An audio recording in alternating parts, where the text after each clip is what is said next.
আমি মনে করি এটা অত্যন্ত যৌক্তিক আজকের এই প্রতিবাদ মিছিলটা। তারা প্রতিবাদী করছেন, তারা অপপ্রচার করছেন, তারা কারা? আপনারা এই আন্দোলনে 15-16 বছরের আন্দোলনে আপনাদের কয়েকজন নেতাকে ফাঁসি দিয়েছে শেখ হাসিনা। এরপর কি করেছেন? ঘরে বসে সামাজিক গণমাধ্যমে লেখালেখি আর অন্যের বিরুদ্ধে কুৎসা রটানো ছাড়া আর কিছু করেনি। এখনো সেই কাজটা করছে।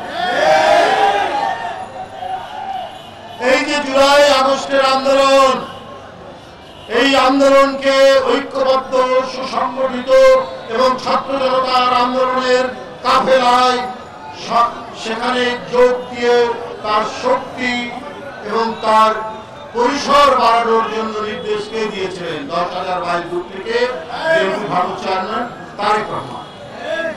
আমরা এই যে গতকাল ছিল 1 বছর আগে, সেটি হচ্ছে কমপ্লিট শাটডাউন। এই কমপ্লিট শাটডাউন যখন ঘোষণা দিল, আমি নিজে প্রেস ব্রিফিং করে পুলিশের হাত থেকে গ্রেপ্তার এড়িয়ে কোনো এক বাসা থেকে সেটার প্রতি সমর্থন জানালাম জনাব তারেক রহমানের নির্দেশে। এর আগেও তাদের যত কর্মসূচি, সেই কর্মসূচিতে আমরা সমর্থন জানালাম এবং আমাদের দলের নেতা কর্মীদেরকে বললাম, আমাদের দলের নেতা কর্মীদের বললাম যে যারা এই আন্দোলনে থাকবে তারা হচ্ছে আমাদের এই সংগ্রামের এক একজন বীর হিসাবে তারা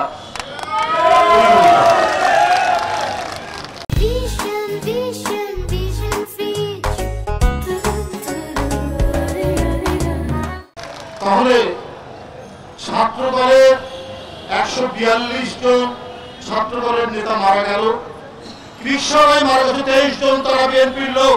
আরো শ্রমিক মারা গেছে, আমাদের কৃষক দলের নেতারা মারা গেছে 11 জন কৃষক দলের নেতা মারা গেছে। এরা কি হাওয়া থেকে মারা গেছে, দুনিয়া থেকে চলে গেল? এমনি এমনি দুনিয়া থেকে চলে গেল অপর দুনিয়ায়? এই আন্দোলনের শহীদ, এই আন্দোলনের বিজয়ের পর শেখ হাসিনা যখন বিদায় দিলেন, 3 দিন পর সরকার গঠন করা হলো। সেই 3 দিন না ছিল পুলিশ, না ছিল প্রশাসন, না ছিল সরকার। সমাজের মধ্যে শান্তি স্থিতি বিরাজ রক্ষার্থে কারা কাজ করেছে? এই যে বিএনপি অঙ্গ সংগঠন নেতা কর্মীরা, ছাত্ররা করেছেন, তাদেরকে সহায়তা করেছে। বন্ধুরা আমার, এই জন্যই যে আমরা আন্দোলনের মধ্যে দিয়ে একটা ঐক্যবদ্ধ শক্তি আমরা তৈরি হয়েছিলাম। কিন্তু সরকার গঠনের পর মনে হলো কোন একটি বিশেষ গোষ্ঠীর সরকার। এখানে যে আমাদের এত ছেলের রক্ত ছড়লো, তাদের দেহ রাজপথে লুটিয়ে পড়লো, এইটার কি কোনো দাম নেই? কিন্তু আপনারা যা করতে চাইলেন, আমরা অনেকটা তার বিরোধিতা করলাম। মব কালচার, মব সৃষ্টি করে, এটা আমরা মানতে পারি। এটা আন্দোলনের শক্তির একটি সরকার, ডক্টর ইউনূসের সরকারের সময় কেন এই কালচারটি প্রতিষ্ঠিত হবে? যখন ওই 3 দিন কোথাও ডাকাতি, কোথাও চুরি, কোনো অরাজকতা হয়নি, তাহলে সরকার গঠনের পরে কেন মব কালচার তৈরি হবে? এরপরে আমরা দেখছি যে মাজারে মাজারে হামলা হচ্ছে। এরপরে দেখছি মহিলা টুর্নামেন্ট, ফুটবল টুর্নামেন্ট, সেখানে হুমকি দেওয়া হলো, ওটা বন্ধ করে দেওয়া হলো। আর আমরা তো গণতন্ত্র হচ্ছে আধুনিক রাষ্ট্র ব্যবস্থা গঠনের পথে এটা একটা যাত্রা।